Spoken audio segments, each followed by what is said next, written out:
बस्तर के Jagdalpur Raipur national highway 30 पर अवैध वसूली का काला कारोबार जोरों से चल रहा है।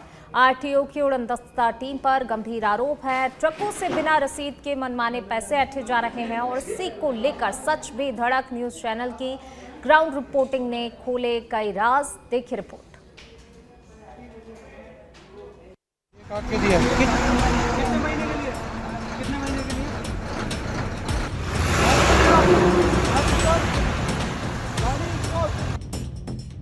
फोन पे देंगे बोलने से ज्यादा मांगते हैं पैसा। अच्छा, क्या बोलते हैं? अरे फोन पे अगर देना है जी तो 100 रुपया ज्यादा डालो बोलते हैं। अच्छा ऑनलाइन काटना है तो 1200 रुपया लेते हैं तो 2500 रुपया काटेंगे बोलते हैं। अच्छा,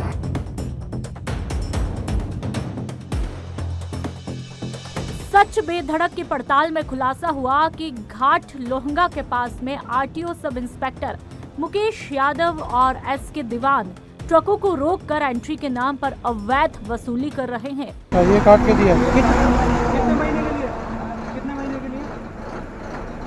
आंध्र, ओडिशा, तमिलनाडु पासिंग के ट्रकों से बिना रसीद पैसे लिए जा रहे हैं।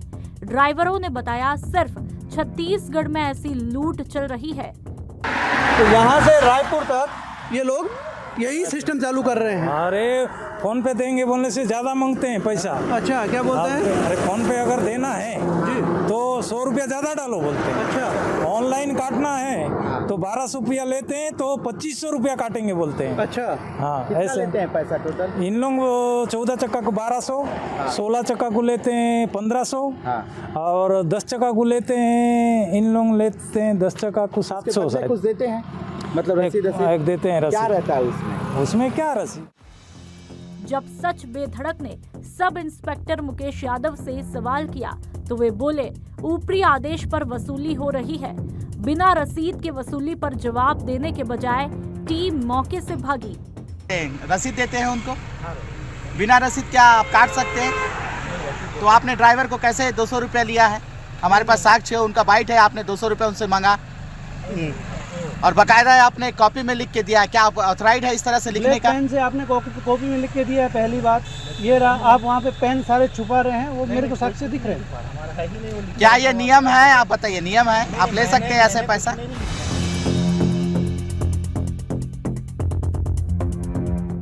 प्रभारी आबिद खान ने भी गोलमाल जवाब दे डाले, लेकिन चौंकाने वाली बात आरटीओ अधिकारी अनिल धड़ल्ले ने पत्रकार को धमकाया और मानहानि का दावा ठोकने की बात कह डाली है।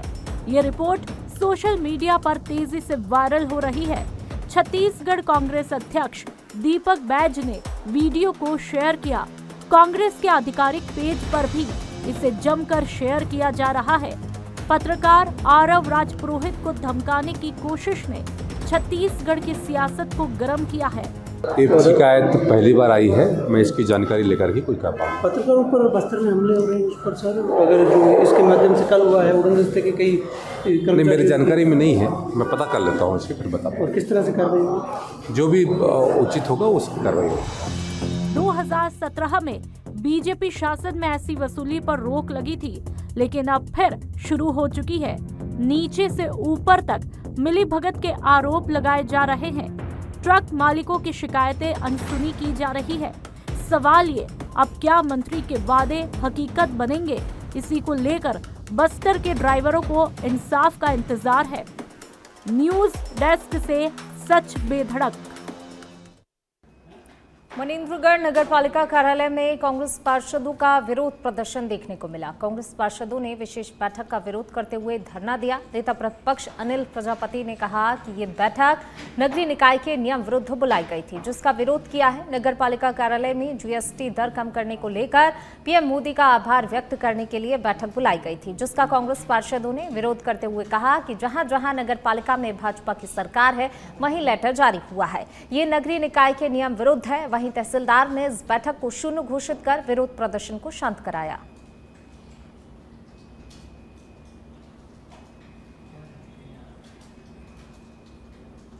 तो कांग्रेस पार्षदों ने विशेष बैठक का विरोध किया है।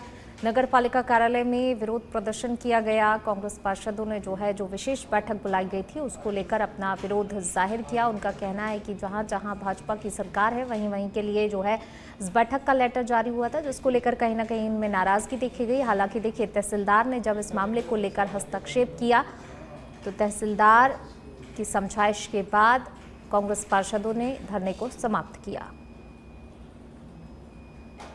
अध्यक्ष जी के द्वारा एक विशेष सम्मेलन बुलाया गया था जीएसटी काउंसिल में, जो देश के यशस्वी प्रधानमंत्री माननीय नरेंद्र मोदी जी के द्वारा जीएसटी काउंसिल की बैठक में जो निर्णय लिया गया था उसके संबंध में एक विशेष बैठक बुलाया गया था, जिसमें उपस्थित सभी सदस्यों के द्वारा प्रस्ताव में अपनी सहमति और प्रसन्नता जताते हुए आभार व्यक्त किया गया है देश के माननीय यशस्वी प्रधानमंत्री जी।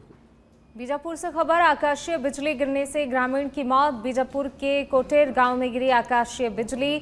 शाम को खेत में गया हुआ था युवक, तभी तेज गरज और चमक के साथ अचानक से बिजली गिर गई।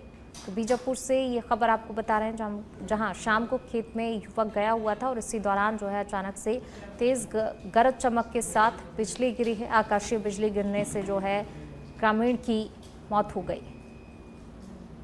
बीजापुर के कोटेर गांव की ये घटना है, जहां पर युवक के ऊपर, एक व्यक्ति के ऊपर आकाशीय बिजली गिरी है, जिससे उसकी मौत हो गई है।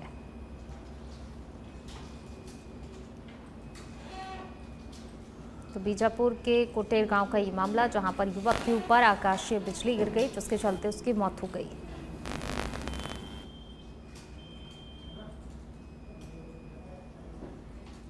कांकेर से खबर, जहां पर छत्तीसगढ़ हाईकोर्ट ने कांकेर संसदीय क्षेत्र से निर्वाचित सांसद भोजराज नाग की ओर से दायर उस अंतरिम आवेदन को खारिज कर दिया है, जिसमें उन्होंने चुनाव याचिका को प्रथम दृष्टया निरस्त करने की मांग की थी। न्यायमूर्ति नरेंद्र कुमार व्यास ने 11 सितंबर को आदेश सुनाते हुए कहा कि याचिकाकर्ता ने लोकसभा चुनाव 2024 की मतगणना में हुई कथित अनियमितताओं के पर्याप्त तथ्य पेश किए हैं, इसलिए मामला मेरिट पर सुनवाई योग्य है। तो छत्तीसगढ़ हाईकोर्ट से कांकेर सांसद की ओर से दायर अंतरिम आवेदन को खारिज कर दिया गया है। लोकसभा चुनाव की मतगणना में अनियमितताओं का आरोप लगाया गया था। छत्तीसगढ़ हाईकोर्ट से कांकेर सांसद को कह सकते हैं एक बड़ा झटका लगा है, क्योंकि जिस तरीके से याचिका दायर की गई थी तमाम तरह के आरोप लगाए गए थे, लेकिन अब उस याचिका को खारिज किया गया है। तो कह सकते हैं कि यहाँ पर सांसद के लिए एक बड़ा झटका इसे माना जा रहा है।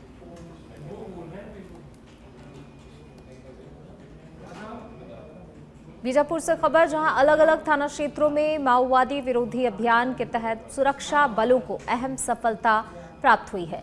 थाना गंगालूर में 3, भरमगढ़ में 3, थाना अव्वापल्ली में 8, थाना उसूर में 8 और थाना तर्रेम में कार्रवाई के दौरान 4 सक्रिय माओवादियों को पकड़ा गया है। कार्रवाई के दौरान 26 माओवादियों को विस्फोटक एवं माओवादी संगठन के प्रचार प्रसार की सामग्री के साथ पकड़ा गया।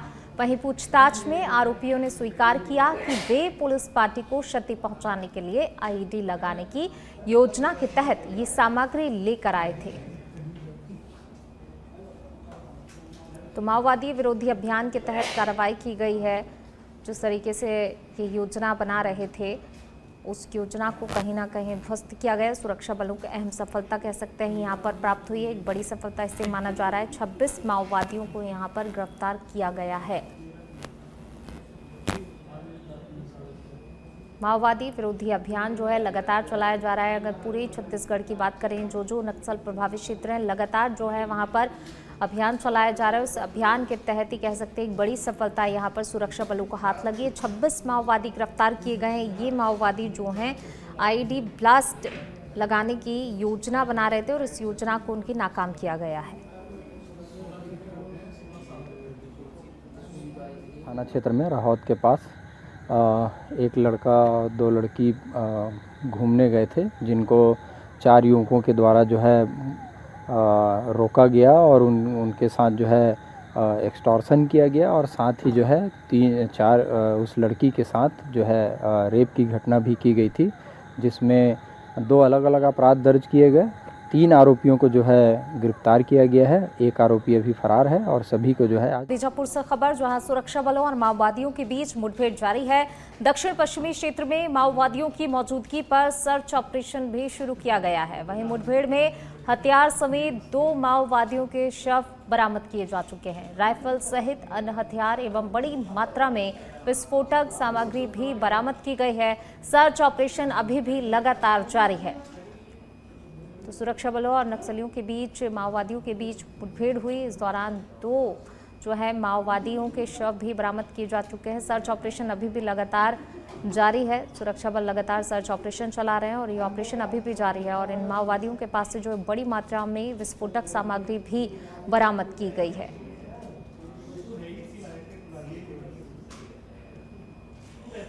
छत्तीसगढ़ के मुंगेली जिले में धान रोपाई और निदाई का कार्य लगभग पूरा होने के बाद किसानों को फसल के लिए यूरिया खाद की भारी जरूरत पड़ रही है। हालांकि खाद की उपलब्धता को लेकर किसानों में चिंता की लकीरें खिंच रही हैं। जिला मुख्यालय के उपज मंडी परिसर में खाद वितरण की खबर फैलते ही बड़ी संख्या में किसान उमड़ पड़े, जिससे भीड़ भाड़ मच गई। इस स्थिति में प्रशासन ने तत्काल कदम उठाते हुए व्यवस्था संभाली। कई किसान सुबह से ही लाइन में लगे रहते हैं, लेकिन स्टॉक समिति होने के कारण सभी को खाद नहीं मिल पा रही है। इससे किसानों के बीच अस्वस्थता और चिंता का माहौल बना हुआ है। देखिए, किसान लगातार जो हैं खाद के लिए परेशान हो रहे हैं। एक बोरी यूरिया के लिए तक किसानों को परेशान होना पड़ रहा है। स्टॉक सीमित है और ऐसे में किसानों की संख्या बहुत ज़्यादा है। इस हिसाब से किसानों को जो है इस वक्त चिंता सता रही है कि कितना ज़्यादा वो परेशान हो रहे हैं। और अब ये भी नहीं पता कि कब तक उन्हें परेशान होना पड़ेगा, क्योंकि स्टॉक सीमित है, जिसके चलते किसान जो हैं पहुंच रहे हैं, लेकिन कहीं ना कहीं उन्हें खाद नहीं मिल रहा है। एक एक बोरी जो है यूरिया खाद के लिए किसानों को लाइन में लगकर घंटों इंतजार करने के बाद भी कई बार निराश लौटना पड़ रहा है। इस उपज मंडी परिसर मुंगेली में यहाँ पर किसानों को यूरिया खाद के संबंध में आए थे, उनको टोकन दिया जा रहा है और साथ ही साथ यूरिया का वितरण किया जा रहा है। आज कृषि उपज मंडी मुंगेली में किसानों को फर्टिलाइजर के लिए यहाँ पर टोकन बंट रहे थे, तो किसानों की काफ़ी संख्या में भीड़ भाड़ था। यहाँ पर मैं यहाँ पर आया था। प्रशासन और पुलिस ने मिल करके वितरण की बहुत अच्छी व्यवस्था बना के रखा है। और बारी जांजगीर चांपा से खबर है, जहां पर शिवरी नारायण क्षेत्र में नाबालिग युवती का अपहरण और सामूहिक दुष्कर्म का मामला सामने आया।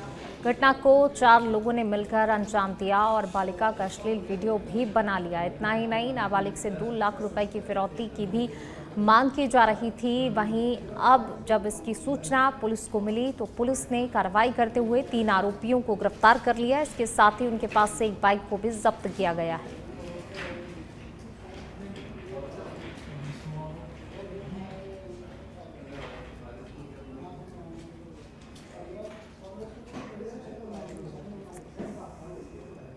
तो अपहरण और सामूहिक दुष्कर्म का ये मामला, जिसको लेकर जो है आरोपी तो गिरफ्त में है। पुलिस ने 3 लोगों को गिरफ्तार किया है। जिस तरीके से इन्होंने पहले तो युवती के साथ दुष्कर्म किया, उसके बाद अश्लील वीडियो बनाकर धमकी दे रहे थे। हालांकि इन आरोपियों को जो है पुलिस ने गिरफ्तार कर लिया है। बाइक को भी जब्त किया गया इनके पास से। अपहरण और सामूहिक दुष्कर्म का ये पूरा मामला, पुलिस ने 3 लोगों को गिरफ्तार किया है। जांजगीर चांपा से ये खबर आपको बता रहे हैं। आरोपी 2 लाख रुपए की फिरौती की मांग भी कर रहे थे। देखिए, आरोपी अब पुलिस की गिरफ्त में हैं, जिनके पास से बाइक को भी बरामद किया गया है। छत्तीसगढ़ से खबर, जवानों की नक्सलियों से हुई मुठभेड़ अब भी जारी है। सुरक्षा बलों को एक बड़ी सफलता के साथ फिर से जो है मुठभेड़ लगातार जारी हुई। मुठभेड़ में 2 टॉप नक्सली कमांडर समेत 10 नक्सली मार गिराए गए हैं। वहीं केंद्रीय गृह मंत्री अमित शाह ने सोशल मीडिया एक्स हैंडल पर पोस्ट साझा किया और कहा कि नक्सलियों के खिलाफ एक बड़ी सफलता हासिल हुई है, जिसमें शीर्ष नक्सली मोडेम बालकृष्ण समेत 10 नक्सली मारे गए हैं। गृह मंत्री ने कहा कि शेष नक्सलियों को समय रहते हुए आत्मसमर्पण कर देना चाहिए, क्योंकि 31 मार्च 2026 से पहले लाल आतंक का पूर्ण सफाया निश्चित है। तो देखिए, जिस तरीके से लगातार अगर छत्तीसगढ़ की बात की जाए, कई जिलों में नक्सलियों के खिलाफ अभियान चलाया जा रहा है और लगातार जब नक्सलियों से मुठभेड़ होती है, कई नक्सली मार गिराए जाते हैं। और इसी को लेकर देखिए, लगातार इस अभियान को लेकर गृह मंत्री अमित शाह समय समय पर पोस्ट भी साझा करते और कहते 2026 मार्च जो है नक्सलियों के आतंक का खात्मा किया जाएगा और ये लक्ष्य लेकर चल रहे हैं।